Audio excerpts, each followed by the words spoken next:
6월 7일입니다. 사울의 계략이라는 제목으로 사무엘상 18장 17절에서 30절까지 말씀입니다.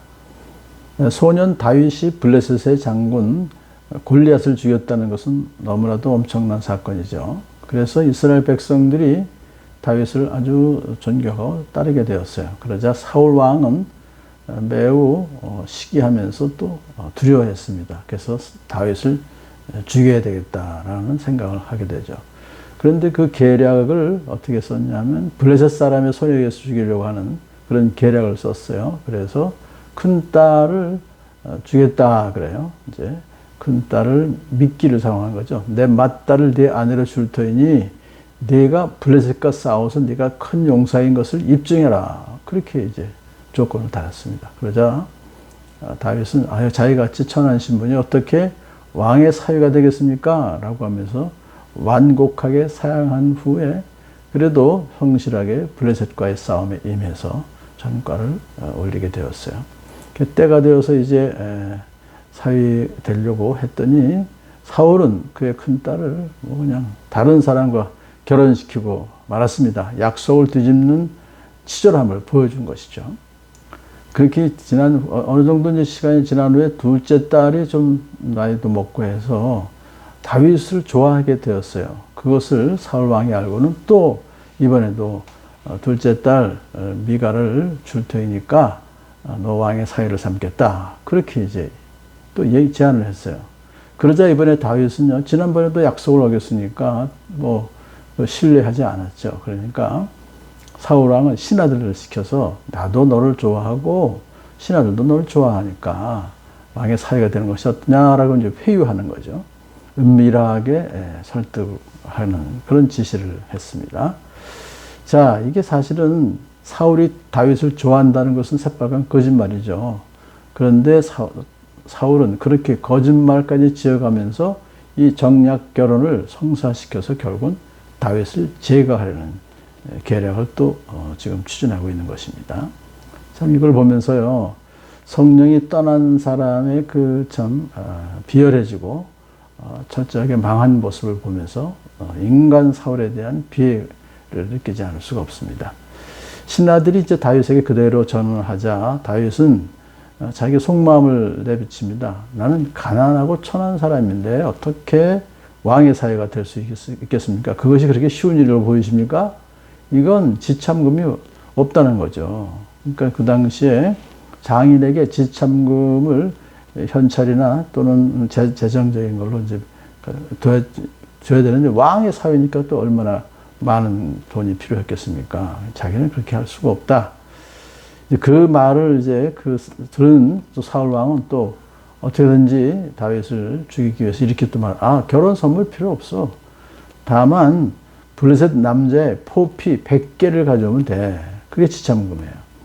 그러니까 이제 패배금이라고 하는 것은 그 당시 아내를 얻기 위해서 지불하는 지참금인데 현금이나 재물로 이것을 해야 되지만은 또는 노력 봉사로 패백을 대신하는 경우도 있었어요. 그래서 이제 그렇게 하면 된다. 이렇게 제안을 했습니다. 다윗은 사울의 그런 음흉한 계략을 전혀 모르죠. 의심하지 않고 사울 왕의 제안을 수락합니다. 왜 그럼 이번에는 두 번째는 수락했을까요? 그것은 왕의 사위가 되는 것도 좋겠다. 왜냐하면 왕의 사위가 되면 사울과의 불편한 관계가 해소될 수 있지 않을까 기대가 되는 것이죠. 또 이제 사울은 기름 부음 받은 왕입니다. 다윗의 입장에서 볼 때는 항상 그 기름 부음 받았음을 이게 인정해 주기 때문에 이번에는 더 이상 그의 명령을 어기지 않는 것이 좋겠다라는 생각을 했을 것이고요. 세 번째로는 그 많은 돈 지참금 대신에 블레셋 사람들 죽이는 거 그거 더 쉽다. 워낙 싸움을 잘한다 생각했기 때문에 그랬겠죠.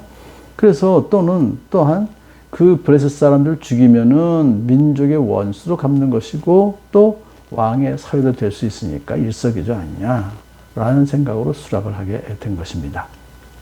사울은 다윗을 더 궁지에 몰아넣기 위해서 기한을까지 정한 것 같아요. 그렇지만 다윗은 그 기한이 채 되기도 전에 자기 부하를 거느리고 출전해서 블레셋 사람 200명을 죽이고 포피 200개를 가져왔습니다. 그렇지만 그 중에서 100개를 사울에게 바쳤습니다. 그러니까 이것은 어디까지나 다윗이 전투를 잘해서가 아니라 하나님께서 이렇게 도와주신 거죠. 그래서 넘치도록 도와주셔서 200명이나 죽이게 하시고 200개의 포피를 가져오게 해주셨다는 것이죠. 자, 그러자 참 사울은 속으로는 지금 싫지만 어쩔 수 없이 둘째 딸 미갈을 다윗에게 아내를 주었어요.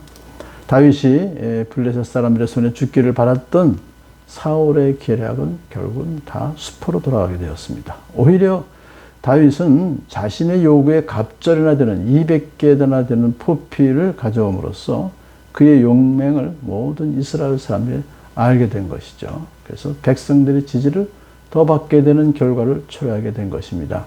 하나님은 인간의 이렇게 악한 계략까지도 역이용하셔서 하나님의 뜻을 이루시는 거죠. 왜냐하면 다윗을 이제 왕으로 세우시려고 하는 하나님의 뜻이 착착 진행되어 가고 있는 것입니다.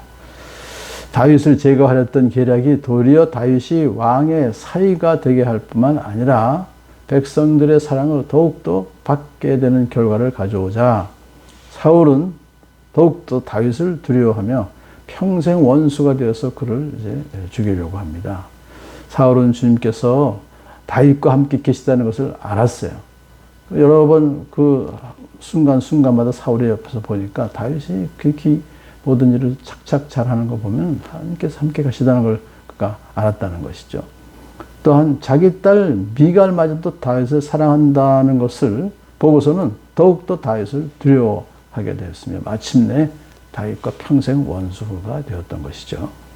자, 이제 그 무렵 블레셋이 침입해서 싸움을 걸곤 했었는데 그때마다 다윗이 사울의 다른 장군들보다 훨씬 더 싸움을 잘했어요. 많은 전과를 올렸기 때문에 다윗은 아주 큰 명성을 얻게 되었습니다. 이처럼 하나님께서 함께 하시는 사람은 어떠한 역경을 당하더라 할지라도 위축되지 않고 오히려 하나님의 도우심으로 전화